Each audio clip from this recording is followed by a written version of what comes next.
French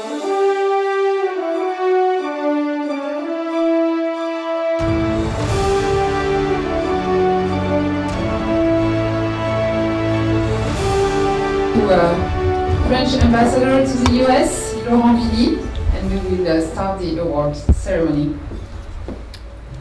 Merci beaucoup. So, distinguished guests, should I say dear colleague? We are gathered here tonight to pay homage to a truly exceptional man, an inspirational leader whose life and commitment have impressed, influenced, and motivated so many, and will continue to do so for many generations to come. So, Ambassador Young, it was almost 40 years ago, in 1984, that you were appointed Knight of the Legion of Honor by former French President François Mitterrand. I just learned that you know even before he was president.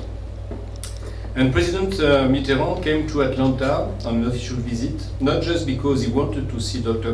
Martin Luther King Jr.'s hometown, but also because he wanted to visit the city of Mayor Andrew Young, a civic leader whose reputation extended beyond the borders of his city and his country, and thanks to his firm belief in justice and his profound sense of humanity.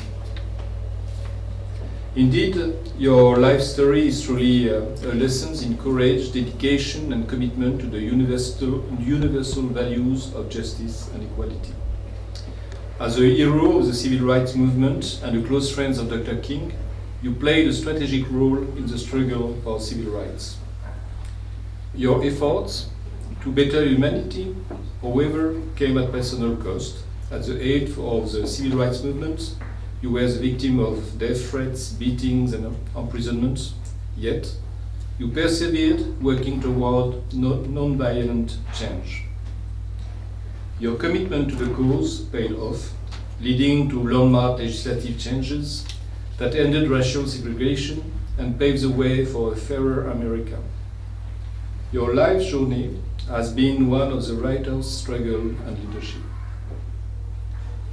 When you were elected to Congress from the state of Georgia in 1973, you became the first African American representative from the Deep South since Reconstruction. That was not the only record you were to break. When you were appointed to serve as the US ambassador to the UN, a position you held from 1977 to 1979, you became the first African American to do so. You shaped American foreign policy under President Jimmy Carter by advocating for the defense of the human rights and the economic development of disadvantaged countries. As the mayor of Atlanta from 1982 to 1990, you played a fundamental role in the city's development, helping to attract international companies and foreign direct investment by, among other efforts, expanding your city's airport, which has since become the busiest airport in the world. Your international influence and exceptional leadership helped earn Atlanta the right to host the 1996 Centennial Olympic Games, which you co-chaired. It was also around this time that you began focusing on bringing French companies to Atlanta. Over the course of your political and diplomatic career, you became, in fact, friends with President Valéry Giscard d'Estaing, President François Mitterrand, and you also set to discover France, I understand, by hiking and biking, which is also very important, and I encourage all of you to follow the lead. And for many years you have taken a deep interest in African affairs. During your tenure as the US ambassador to the UN, you participated in the negotiation that led to the independence of Zimbabwe. We just have a chat on that subject. It was quite interesting, and you also actively supported the fight against apartheid in South Africa and white minority rule in Namibia. It is worth noting that you became interested also in France's relation with its former African colonies and have maintained an ongoing conversation with the French government on issues pertaining to Africa. Your commitment to Africa remains steadfast to these days, In 1996, you co-founded Good Works International, which promotes sustainable economic development in Africa and the Caribbean. In 2003, you and your wife founded the Andrew Young Foundation, which supports and promotes education, health, leadership, and human rights in the United States, Africa, and the Caribbean. Today, you still serve as chairman of the foundation, which carries out projects on issues ranging from food security to job creation and economic development. Ambassador Young, you are a living legend. Your name is forever inscribed in the history of the American civil rights movements. For decades now, you have worked to foster peace and justice across the world. Through the Andrew Young Foundation, you have combated poverty, discrimination, and injustice. Your foundation is a beacon of hope for the most vulnerable among us and a force for positive change. Your message of justice, equality, and non-violence resonates far beyond the US borders.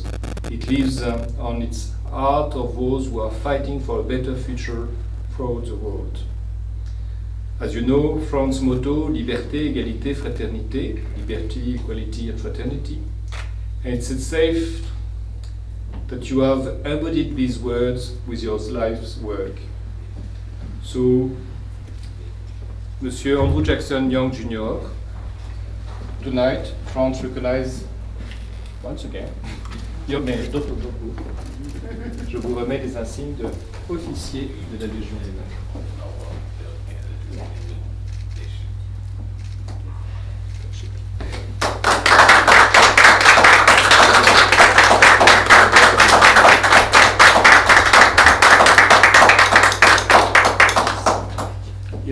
Whenever something like this happens, I realize how blessed I have been, because nothing in my life has ever been planned. It just happened. And I don't know what will happen tomorrow, but it will be as good, if not better, than today. And I think in the course of that, growing up in New Orleans and being involved in understanding the world, well, the United States could not have been the United States without France.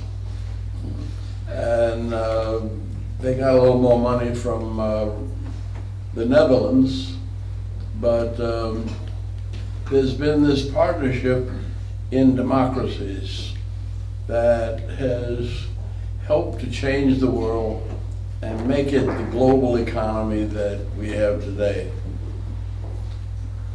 That's what made Atlanta work, because I realized that cities develop economies, not federal governments. And in cities, people have problems, and they get together and organize, and they share their money and their visions, and they solve those problems. And immediately they go to export those problems. And that's the way the economy and the politics and the sociology of our lives has brought us all together when we haven't really understood what was going on, why it was going on. But almost everybody I see in this room, I have met, not just because you're wonderful, brilliant, intelligent, and beautiful people, but because there was something in your life that required you to sacrifice, and that enabled you to grow and be more sensitive to those around you. And I kind of like people like that. So that was the basis of my friendship with President Mitterrand. And before that, Giscard d'Estaing. And they were never formal relationships. With Giscard, it was on the tennis court. And Mitterrand was interested in Algeria at a time when very few French were really, they really hadn't made up their mind about how and why and what the role of the, let's say, the big brother was in a colonial relationship. And so I fell into that, and I was a product of that. And it was people from all over the world that influenced me and that helped me to understand that we are all bound together in a single garment of destiny. And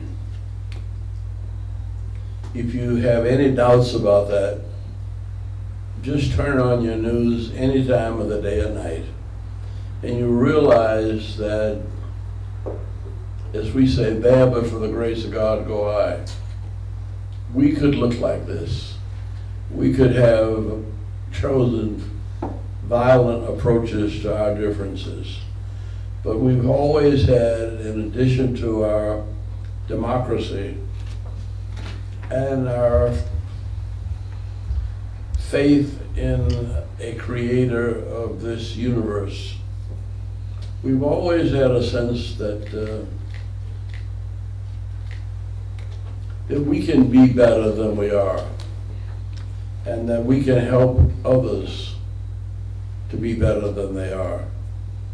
And that as we work to try to make each other better, we become better, and we're enabled to live together as brothers and sisters. And so I've always read that in French literature and seen that in French politics. And I guess I grew up with that same kind of belief and faith and hope. And I thank you for recognizing it by allowing me to be associated with the Legion d'Honneur.